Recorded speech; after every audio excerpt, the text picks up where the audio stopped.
مش مهم تعرف انا مين او جيت للحياة ازاي، لكن ممكن تعرف حاجة واحدة بس وهي قصتي.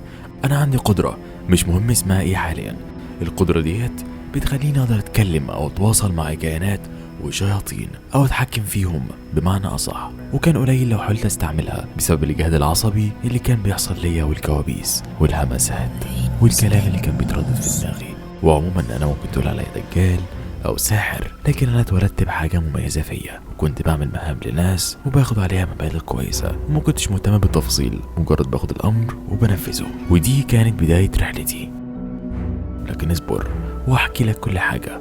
المهم كلنا عارفين دايما ان لكل فعل ردة فعل، فكان بمجرد ما بستعمل القدرة ديت كانت بتحصل حالة موت مفاجأة لأشخاص عشوائيين، أو ممكن أحدد الشخص اللي عايز يموت على حسب مزاجي، ودايما بفتكر كل شخص فيهم لكن أرواحهم بتطاردني أو نظرات عيونهم في اللحظات الأخيرة بتبص ليا بغضب شديد وازدراء.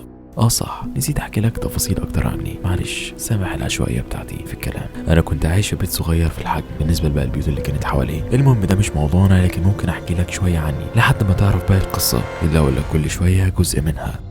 انا كنت بملامح شبه ممسوحه، هتحس بكده لو بصيت عليا من بعيد. كنت تقدر تقول ان ما عنديش وش او ملامح، لكن لو قربت مني اكتر هتلاحظ عيون مطفيه وملامح اكتر في وشي. عموما انا بقى مشكوك في امري في المكان اللي انا عايش فيه.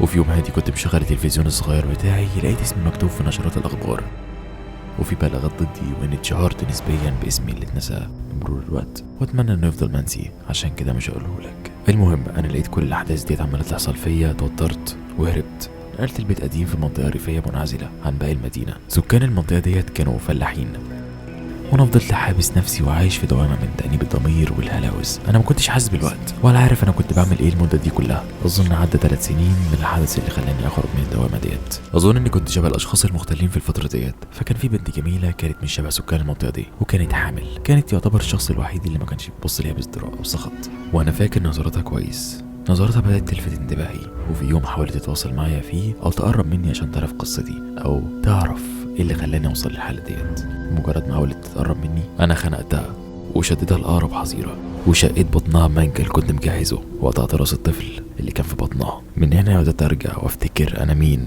وخرجت من الدوامه اللي سببتها صدمه اني اتكشفت. اظن اني نادم من اذتها، ومش هنسى نظرات عينيها اللي يعتبر بتطاردني. انا استخبيت وعزلت نفسي، كنت مستني موتي او يتقبض عليا. صراحه بعد كل الجرائم ديت انا مش متخيل حاجه غير السجن او الموت.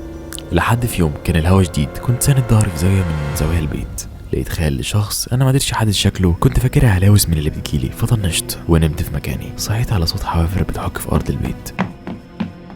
كانت رجول للشخص ده، وبيعرج برجله اللي بتعمل الصوت زي الحوافر، وبيبص ليا. اظن عرفت هو مين. قلت له ليه جيت وانت عارف كويس اني بطلت ومبقتش مهتمه. وبمجرد ما قلت الكلمتين دولت اختفى، ومع اختفائه لقيت ندبه في صدري كانت وجعاني وكانت بتنزف. انا ما اهتمتش وكملت نوم في مكاني. انا صحيت، اظن خدت القرار. اكيد انت عارف كويس هعمل ايه.